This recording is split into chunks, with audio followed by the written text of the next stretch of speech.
Olá, minha amiga, meu amigo, hora do nosso encontro neste fim de semana para fazer a leitura do artigo que foi publicado no meio da semana em 38 jornais. Eu aviso que o artigo foi escrito antes de o porta-aviões da Magnitsky chegar no Lago Paranoá. Mas já está meio profético o artigo, né? Porque a gente já esperava. Então, vou fazer a leitura para vocês com comentários nas entrelinhas. Não esqueça de se inscrever e, ao final, de deixar o gostei ou não gostei. Vamos, então, às entrelinhas.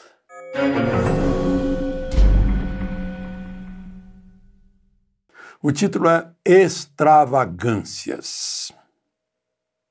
Vocês já vão saber de onde é que eu tirei esse título.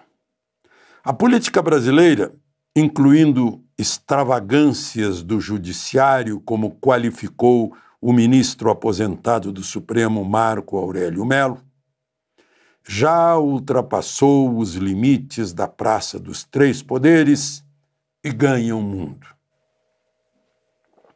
Essa história toda está mudando a imagem de Lula na Europa. Estou falando de Europa porque a gente entrava num táxi por lá, conversava, não, Lula parece o Lech Walesa, líder sindical que chegou à presidência, genial e tal. A gente, olha, não é bem assim, ele foi condenado 3 vezes, 3 instâncias, por isso, teve mensalão, teve a Lava Jato. Ah, não, mas isso é invenção da oposição. Eu disse, não, foi julgamento mesmo. Mas ele não está... Não, já saiu da cadeia, né? Cumpriu pena, não, foi anulada. Né? Então, a esquerda fez uma boa campanha de propaganda na Europa, que agora está sendo derrubada pelos fatos.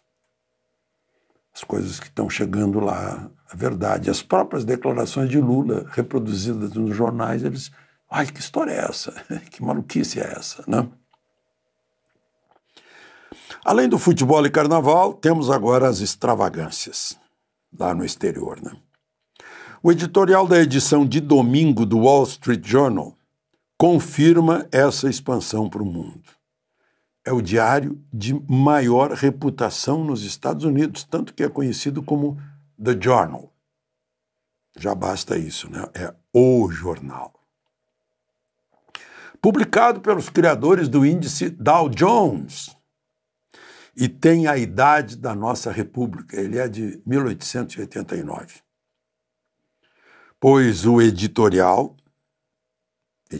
de domingo, edição de domingo é a mais importante de todos os jornais do mundo, entrou no varejo do Supremo com o caso Felipe Martins, exigindo que Trump investigue com transparência a falsificação da entrada de Martins nos Estados Unidos e afirmando que ele deveria estar em liberdade.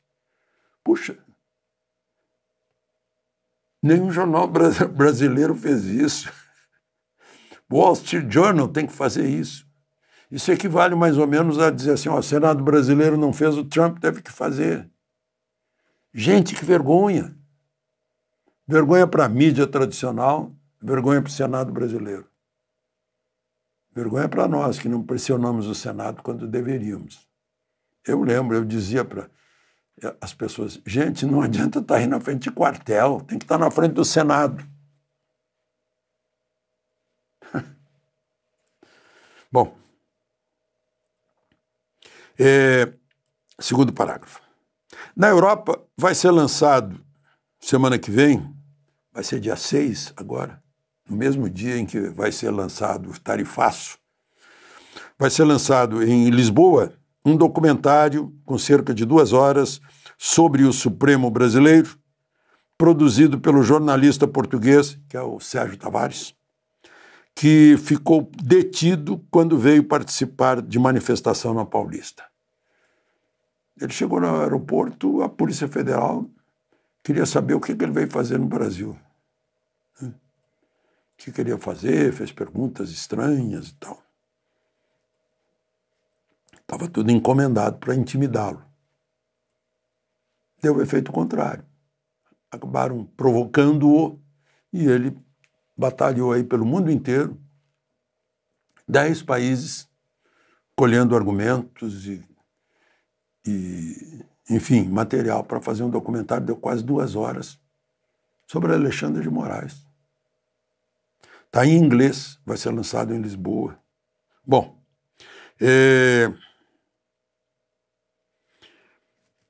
volta e meia, o Washington Post dá a opinião criticando a Suprema Corte brasileira. E Trump dá ao Brasil um tratamento especialmente duro, deixando claro que é por causa da caça às bruxas, uma perseguição à direita brasileira e por falta de transparência na apuração de eleições. Gente, está tudo na nossa Constituição, não precisa pegar nada dos Estados Unidos. A primeira emenda lá da liberdade de expressão está no artigo 220 e no artigo 5º da nossa Constituição. E essa transparência aqui está no 37, que tudo tem que ser feito público, inclusive a apuração de eleições. Como eu cito sempre uma corte, eu acho que é alemã, que vetou contagem digital de votos, dizendo que o eleitor tem que entender como o voto dele está sendo contado. Bom, depois de amanhã, eu escrevi para sair na quarta-feira, mas isso foi alterado. Não entra mais em vigor, não entrou em vigor no primeiro dia de agosto, mas vai entrar na próxima quarta-feira, dia 6. Entra a tarifa de 50% sobre as importações americanas do Brasil.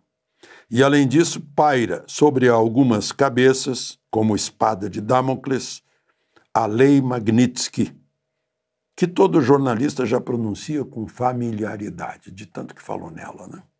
Aliás, todo mundo aqui no Brasil. No dia que chegou, eu estava no cafezinho, depois do almoço, o colega ao lado, um coronel de artilharia aposentado, me mostrou, olha isso aqui. Minutos depois, estava lá, Lei Magnitsky, né? E era de uma agência confiável. Em 5 minutos, todo mundo ali naquele shopping já sabia. Foi um rastilho de pólvora, já tinha carro na rua buzinando, aquela coisa toda. Bom, por aqui vamos ajudando a inflar esse noticiário estrangeiro. O presidente todos os dias desafia, debocha, provoca o presidente dos Estados Unidos. Calou agora, depois saiu a Magnitsky. Parece desejar ter uma desculpa para todos os males provocados por sua administração, desde a falta de picanha até os juros, a dívida gigantesca e os déficits. No Supremo, o ministro Moraes recrudesce a cada dia, até nos detalhes, como não admitir militar fardado em audiência. Nunca se viu isso. Está todo mundo boquiaberto, inclusive nos meios verde-oliva. Um deles, da ativa, estava em expediente, foi lá para depor, parece que como testemunha, mandou tirar a farda e botar outra roupa. Meu Deus, eu vi tirar a farda em gente expulsa por crime grave. Tirar a farda em público. Aí sim. Bom, se a intenção de Hélio Negão, o deputado Hélio Lopes, ao acampar na Praça dos Três Poderes, era jogar uma isca para ver se Moraes a abocanharia, o deputado viu que o ministro a mordeu e mastigou a Constituição. Não deu a mínima para os pétreos direitos de reunião, manifestação, ir e vir, e ainda mandou o governador tirá-lo de lá, mesmo que Ibanez Rocha, que é o governador, tivesse que deixar a cama, como aconteceu. Já era de madrugada, já era quase 1 da manhã, por aí. Não foi inédito, né? Esses direitos já haviam sido infringidos na pandemia e por prefeitos que foram autorizados pelo Supremo a impor toque de recolher, né? Impedindo o direito de ir e vir, direito de reunião, acesso ao trabalho, inclusive. Incrível. Né? Até missa foi cancelada. Bom,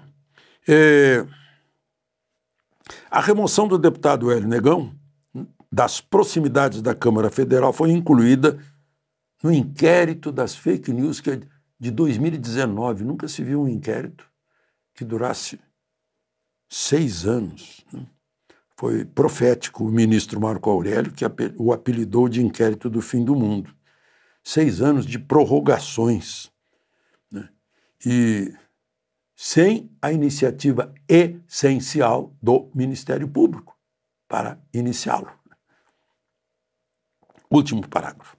As inconstitucionalidades são conhecidas há anos, conhecidas da mídia, da OAB, dos juristas, dos professores de direito, mas estão escondidas nas consciências, as inconstitucionalidades, nas consciências dessa gente.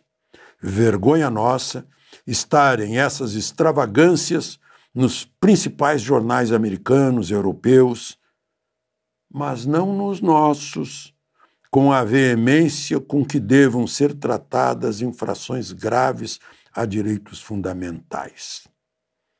Vergonha nossa estarem na boca do secretário de Estado e do presidente americano, mas não na boca do presidente da OAB Nacional ou do presidente do Senado. Com o Senado omisso, um deputado foi pedir socorro a Trump, Eduardo Bolsonaro. Alegam que Trump ataca a nossa soberania, mas não mostram soberania suficiente para defender a própria Constituição do Brasil, que é a maior das leis. É a que limita o poder do Estado para que a nação seja livre para pensar, debater, criticar, fiscalizar, eleger. Agora, temos uma extravagância política. Um chefe de Estado estrangeiro defendendo direitos previstos na nossa Constituição sem ter jurado defendê-la, como jurou Lula. De Brasília, Alexandre Garcia.